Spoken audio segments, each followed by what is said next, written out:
안녕하세요. 여러분 어떻게 지내셨어요? 아버지를 팝니다라는 주제로 행복 충전을 위한 방송 스마일 힐링순 여러분 찾아갑니다.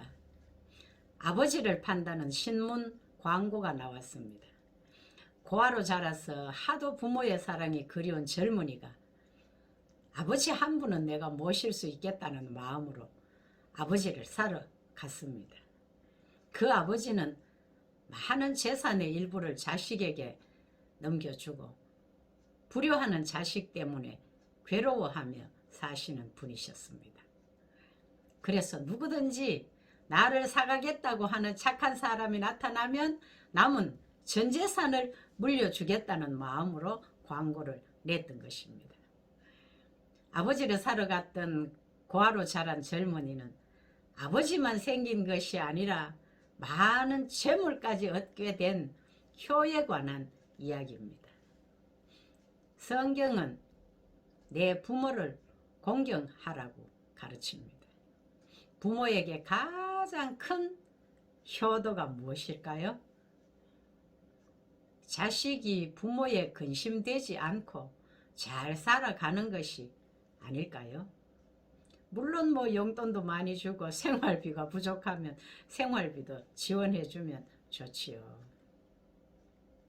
세상 살기가 하도 각박하다 보니 효도하고 살기가 참 힘든 세상이 되었습니다. 효에 관한 기본이 되었다 해도 자녀의 가정이 원만하지 못하고 갈등을 겪고 산다면 부모에게는 큰 아픔이 됩니다.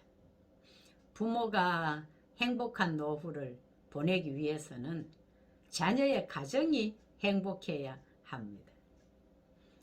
가정이 행복하기 위해서 자녀들도 노력해야 하지만 부모도 잘해야 합니다. 부모 때문에 자녀의 가정이 불행해지는 경우가 있거든요. 이래라 저래라 간섭하지 말고 부모는 그냥 지켜보면서 끊임없이 기도하는 것이 자녀를 향한 최고의 선물입니다. 우리나라가 6.25 폐허 속에 이만큼이라도 살아온 것은 새마을 운동과 교육의 영향이기도 하지만 그때는 가난해도 가정이 든든했습니다. 부모의 교훈과 책망을 들으며 부모에 대한 거역이 없었고 순종하며 살았습니다. 그러나 시대가 점점 산업화되어 가고 살아가기가 힘들다 보니 옛날과는 많이 달라진 시대를 살고 있습니다. 지방에서 도시권으로 옮겨와서 살면서 교육 열은 높았지만 부모의 교훈과 책망을 떠나 살면서 가정이 파괴되는 불행한 일을 겪게 되었습니다. 가정이 편하려면요, 가족 구성원들 간에 있는 그대로를 수용하며 살아야 합니다. 상대의 약점을 지적하고 고쳐서 내가 편하기를 원한다면 어쩌면 평생 실망하고 불편하게 살 수도 있습니다. 그 약한 부분을 수용하고 도와주면서 상대의 있는 그대로를 받아들이고 살면 내가 먼저 편해집니다. 너가 문제가 아니고 내가 문제인 것을 알게 되는 시간이 빠를수록 가정이 편합니다. 내가 먼저 져주면 다 되는 것입니다. 그럴 수 있지. 그럴 만한 이유가 있었겠지. 난들 다 잘하고 사는 것도 아닌데 그만한 일로 속상하고 속 끓일 내가 아니야. 당신의 그 약점에 대해 내가 이해하고 도와줄게. 이렇게만 할 수 있다면 만사 형통입니다. 그것이 잘 되던가요? 저도 강산이 6번을 지난 이제서 이러한 것을 깨닫게 되니 때는 늦었습니다. 남편도 부모님도 기다려주지 않고 떠나버렸습니다. 효도는 기회를 기다리지 않습니다. 살아 계실 때만 할 수 있는 특권이 효도입니다. 내가 잘 살 때 하겠다고 기회를 늦춘다면 후회할 날이 옵니다. 부모는 기다려주지 않거든요. 어느 날 갑자기 효도의 기회를 영영 잃을 수도 있습니다. 하나님께서 인간에게 주신 약속 있는 첫 계명이 내 부모를 공경하라고 했습니다. 부모 공경은 땅에서 잘 되고 장수하는 복을 겸하여 주신다는 약속이 따릅니다. 자식이 아무리 부모님께 효도한다 해도 부모가 자식 사랑하는 마음에는 비교할 수가 없습니다. 경북 의성에서 아들이 징용으로 잡혀간 이후에 생사를 알지 못해 애간장 태우는 어머니가 계셨습니다. 어머니는 아들을 잊을 수가 없어 하루 3번씩 아들의 이름을 부르는 것이 유일한 기도였습니다. 저도 제 바로 위에 오빠가 백령도에서 배를 타고 실종되었습니다.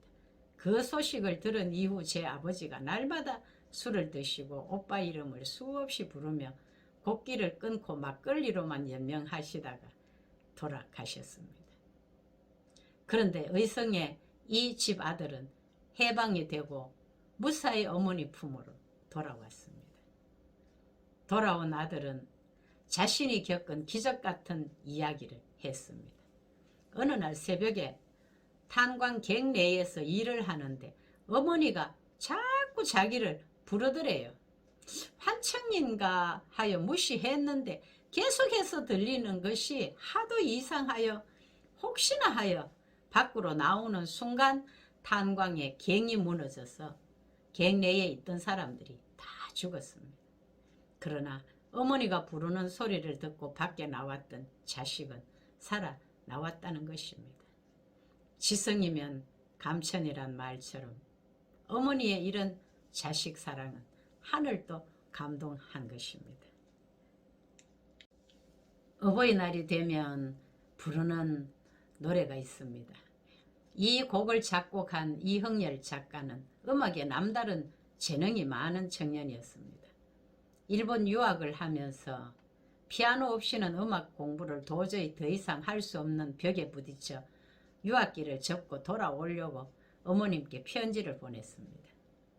유학 보낼 때의 빚을 갚기 위해 손발이 딸도록 일하시는 어머니는 날마다 화력이 가장 좋은 솔방울을 따모아서 그 솔방울 판 돈, 그 당시에 400원, 그때 쌀 한 가마가 13원 할 때였었는데 그 돈 400만 원을 아들에게 보냈습니다. 그 돈으로 피아노를 구입해서 음악 공부를 계속한 이흥렬이 처음으로 작곡한 노래가 시인이며 문학 박사인 양주동님이 쓴 어머니의 마음을 작곡한 것입니다.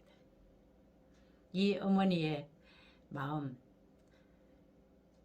어버이의 날 우리가 주로 부르는 이 어버이의 은혜, 이 노래 가사를 제가 한번 읊으면서 마치겠습니다. 부모는 효도하기를 기다려주지 않는다고 했습니다. 살아 생전에 후회하지 않도록 부모님께 최선을 다해 효도할 수 있는 그런 우리 시청자 여러분들이 되어서 땅에서 잘 되고 장수하는 복을 받아 누리시기를 우리 주 예수님 이름으로 기도합니다. 아멘. 나 실제 괴로움 가사가 나 실제 괴로움 다 잊으시고 기르실 때 밤낮으로 애쓰는 마음 진자리 마른 자리 갈아 누이시며 손발이 다 닳도록 고생하시네. 하늘 아래 그 무엇이 넓다 하리요. 어머님의 희생은 가히 없으라. 어려선 안고 업고 얼려주시고 자라서는 문기되어 기다리는 마음 알을 싸 그릇 뗄 싸 자식 생각에 고우시던 이마 위엔 주름이 가득 땅 위에 그 무엇이 높다 하리요. 어머니의 정성은 지극하여라. 사람의 마음 속엔 온 가지 소원, 어머니의 마음 속엔 오직 한 가지. 아낌없이 일생을 자식 위하여 살과 뼈를 깎아서 바치는 마음. 인간의 그 무엇이 거룩하리요. 어머님의 사랑은 그지 없어라.